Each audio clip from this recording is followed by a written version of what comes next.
Habiendo cumplido más de un mes desde que abrimos este espacio para conversar con nuestros miembros y amigos del Instituto Iberoamericano de Derecho Marítimo Rama Venezolana, hemos querido invitar a el doctor Bernardo Melo, prestigioso abogado maritimista de México, miembro del instituto. Bernardo pertenece a una familia muy querida en nuestro país. Así que para mí es un verdadero placer en esta ocasión poder conversar sobre un tema muy interesante y que tiene implicaciones muy importantes en nuestro sector. Además, es un tema que ha tenido mucho metraje en nuestros últimos días en las noticias, portales y redes sociales. Bienvenido a este espacio. Qué grato volvernos a encontrar, aunque sea de esta forma virtual. Muchas gracias, María Gracia. Y por supuesto, gracias a la rama venezolana del Instituto Iberoamericano de Derecho Marítimo por este espacio que me dan. Es un gusto enorme estar aquí contigo como siempre y sobre todo poderte felicitar por el esfuerzo que haces constantemente en la difusión del derecho marítimo, siempre con mucha frescura, actualidad y, ¿qué te puedo decir? Muchísima calidad.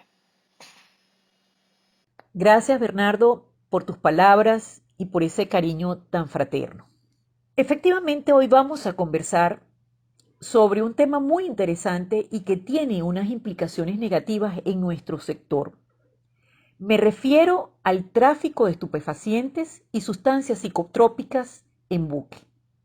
Y me alegra conversar sobre este tema tomando en cuenta que recientemente leíamos en un portal mexicano de los esfuerzos que se están haciendo en tu país para combatir este flagelo de carácter transaccional. Por eso, Bernardo, vamos a comenzar primero por conocer cuál es la realidad mexicana en torno a este tema. Es importante que ubiquemos a nuestra audiencia en lo que se está evidenciando en tu país con relación a este delito. En esta ocasión, como tú ya bien has dicho, nos toca platicar sobre un problema que se ha hecho más fuerte últimamente y amenaza a distintos puertos y en general a la industria marítimo portuaria, como lo es el tráfico de estupefacientes y sustancias psicotrópicas en buques. En realidad no es nuevo el hecho de ver buques que transporten sustancias nocivas para la salud o estupefacientes, ya que en el mundo es muy lucrativo este ilegal negocio, pero a recientes fechas se ha visto un alarmante crecimiento en los casos que son detectados en México, y esto puede ser por el aumento del consumo de drogas en el mercado mexicano o para el trasiego a los Estados Unidos de Norteamérica. Actualmente, los casos a que nos hemos referido, podemos ver que en ocasiones los navieros y sus agentes son totalmente ajenos a estas mercancías ilegales que se transportan por ser introducidas sin su conocimiento o el de su tripulación en estas embarcaciones que hacen tráfico, ya sea regular o trampa, de mercancías que sí son legítimas a puertos que generalmente van en las zonas geográficas donde se trasiega y comercializa con estupefacientes o sustancias psicotrópicas. Bernardo, aprovechando que estás con nosotros, sería bueno hablar brevemente sobre algunos detalles de índole jurídica. Es decir, me gustaría conocer un poco cuál es el desarrollo normativo que tiene este delito dentro del ordenamiento mexicano. Lo que nos ocupa ahora es hablar del delito de tráfico de narcóticos, su naturaleza jurídica, así como el buque como instrumento de la comisión de un delito y su posible decomiso y, en su caso, extinción de dominio. En primer término, debemos precisar qué se consideran narcóticos, los estupefacientes, psicotróficos y demás sustancias o vegetales que determina la Ley General de Salud, los convenios y tratados internacionales de observancia obligatoria en México y los que señalen las demás disposiciones y leyes aplicables en la materia. En el caso de la Ley General de Salud, el artículo 234 y siguientes dan un catálogo bastante amplio de estupefacientes, entre los cuales se encuentran los más conocidos como son la cocaína, metadona, fentanil, etc. El Código Penal Federal, en su parte conducente, nos dice, artículo 194, se impondrá pena de prisión de 10 a 25 años y de 100 hasta 500 días de multa al que: 1. Produzca, transporte, trafique, comercie, suministre gratuitamente o prescriba alguno de los narcóticos señalados en el artículo anterior sin la autorización correspondiente a la que se refiere la Ley General de Salud. 2. Introduzca o extraiga del país alguno de los narcóticos comprendidos en el artículo anterior, aunque fuere en forma momentánea o en tránsito.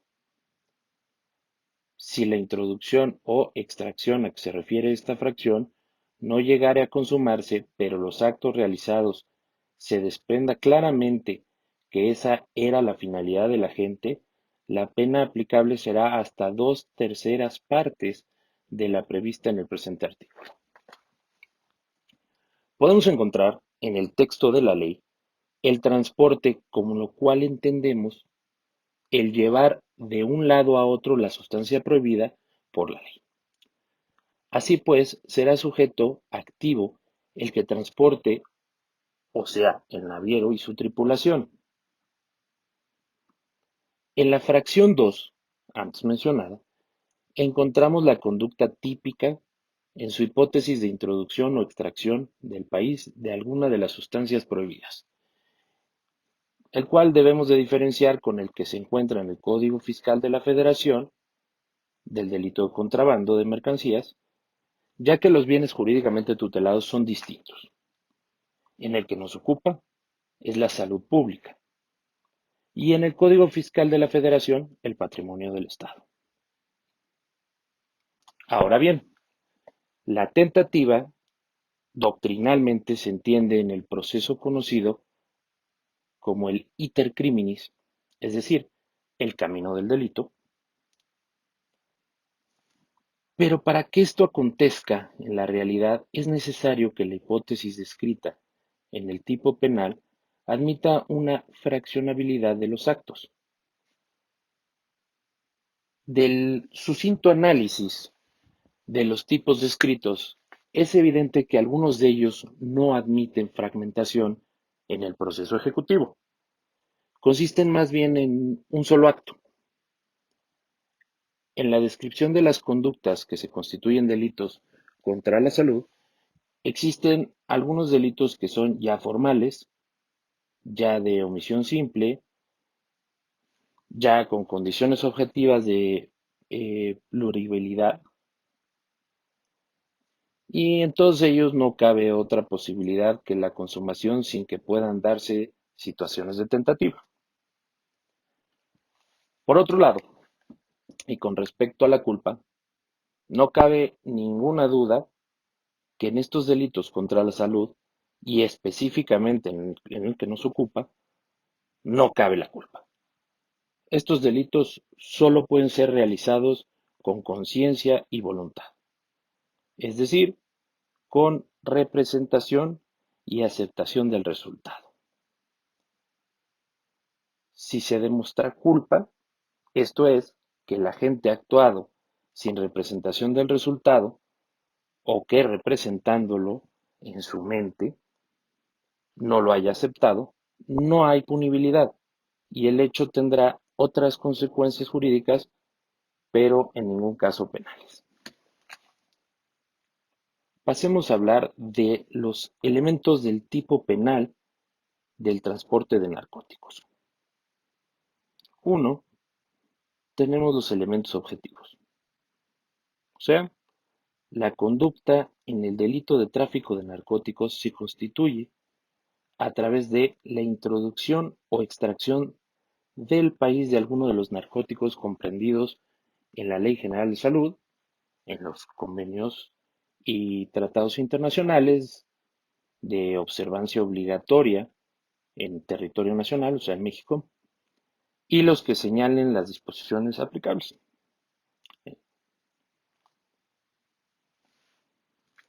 Aquí, el sujeto activo del delito de tráfico puede ser cualquier persona. El tipo penal no exige alguna calidad específica, pero sí podemos decir que para el transporte por buque, el derecho marítimo exige ciertas calidades y aptitudes para poder conducir una embarcación.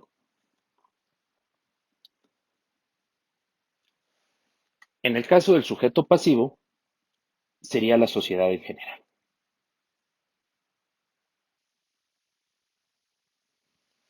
El resultado material, pues es implícito, la introducción o extracción de una sustancia que a todas luces es prohibida por la ley. Los elementos subjetivos, de acuerdo con el artículo 8 y 9 del Código Penal Federal, serían las acciones u omisiones delictivas que solamente pueden realizarse dolosa o culposamente. Una conducta es dolosa cuando, consciente de los elementos del tipo penal o previéndolo como posible resultado típico, se quiere o acepta la realización del hecho descrito por la ley. En específico, el delito de transporte de narcóticos es una conducta dolosa. Pasemos ahora a hablar de la responsabilidad de las personas morales en el Código Penal Federal. El artículo 11, para los efectos del previsto en el título 10, capítulo 2 del Código Nacional de Procedimientos Penales, a las personas jurídicas podrán imponérsele algunas o varias de las consecuencias jurídicas cuando hayan intervenido en la comisión de los siguientes delitos.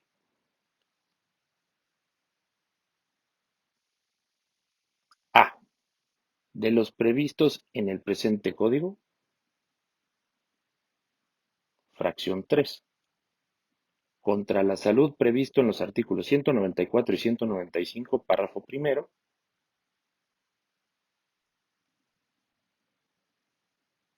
Y la consecuencia, tratándose de instrumentos y vehículos, en este caso buques, utilizados para cometer los delitos considerados en el capítulo de delitos contra la salud, así como de objetos y productos de esos delitos, cualquiera que sea la naturaleza de dichos bienes, se estará a lo dispuesto en el Código Penal Federal, siendo que el órgano jurisdiccional, mediante sentencia en el proceso penal correspondiente, podrá decretar el decomiso de bienes que sean instrumentos, objetos o productos del delito, con excepción de los que hayan causado abandono en los términos de las disposiciones aplicables o respecto de aquellos sobre los cuales haya resuelto la declaratoria de extinción de dominio. Para ese fin, el Ministerio Público dispondrá durante la averiguación previa del aseguramiento que corresponda y del destino procedente en apoyo a la Procuración de Justicia, o lo solicitará en el proceso y promoverá el decomiso para que los bienes de que se trate o su producto se destinen a la impartición de justicia, o bien promoverá en su caso la suspensión y la privación de los derechos ante las autoridades que resulten competentes conforme a las normas aplicables. Bernardo, ahora, de acuerdo a la experiencia que ustedes han tenido, ¿es posible que nos puedas comentar para conocer un poco más sobre Los sistemas de control y seguridad que se están aplicando en México, es importante tener algunos detalles y allí me encantaría que nos hablaras tomando en cuenta la experiencia que tienes en el manejo de este delito. En Melo Abogados hemos asesorado con gran éxito un gran número de empresas navieras y de agentes de las mismas en la implementación de medidas que pueden atenuar o evitar el problema y en el caso de verse afectados con la introducción de narcóticos dentro de las mercancías que transportan, hayan previamente documentado todo el proceso de medidas tomadas en el puerto de origen para aportar como prueba en la investigación y de esta manera, en el deslinde de responsabilidades penales, salir avante y demostrar la ausencia de los elementos del tipo para con la empresa y así encauzar las investigaciones directamente a los responsables de tales delitos. En atención a las disposiciones del Código Internacional para la Protección de Buques y de las instalaciones portuarias, para elaborar los planes de protección antes mencionados, cada instalación portuaria y buque deberán basarse en la evaluación de la protección y de la instalación portuaria de los buques para la interfaz puerto-buque y buque-puerto, la cual deberá de comprender los tres niveles de protección establecidos y adoptados por los gobiernos, los cuales son los siguientes. Nivel 1 de protección es el nivel al que funcionan normalmente los buques e instalaciones portuarias. Hay un segundo nivel, que es reforzado, el nivel en que aplican si hay un incremento en el riesgo que se produzca en un suceso que afecte a la protección. Seguimos con el nivel 3, que sería excepcional, el nivel que se aplicará durante el periodo de tiempo en que sea probable o inminente un suceso que afecte a la protección. Es importante mencionar que los gobiernos son los responsables de determinar cuál es el nivel de protección que se aplica en un momento determinado a las instalaciones portuarias y buques. Esto implica que ni las instalaciones portuarias ni los buques pueden, por su propia voluntad, aumentar o disminuir el nivel de protección determinado por los gobiernos. Así las cosas, es importante señalar que el nivel inicial de protección establecido y adoptado por el gobierno es el nivel de protección número uno, lo que implica que tanto las instalaciones portuarias como el buque deberán de cumplir con el plan de protección únicamente por lo que respecta a las medidas de protección o seguridad que aplican al nivel de protección número uno, las cuales, por lo que respecta a las embarcaciones, podemos enumerar como ejemplo las siguientes. Uno, comprobar la identidad de todas las personas que deben de subir a bordo del buque y confirmar los motivos que tienen para hacerlo mediante la comprobación de, por ejemplo, eh, las instrucciones de embargo, los billetes de los pasajeros, las tarjetas de embarco, las órdenes de trabajo, etcétera. Un segundo ejemplo es la colaboración con la instalación portuaria. El buque debe de cerciorarse de las zonas designadas para la seguridad, que puedan realizarse inspecciones y registros de las personas, equipajes, incluidos los de mano, efectos personales y vehículos con su contenido. Un tercer punto es la colaboración con la instalación portuaria.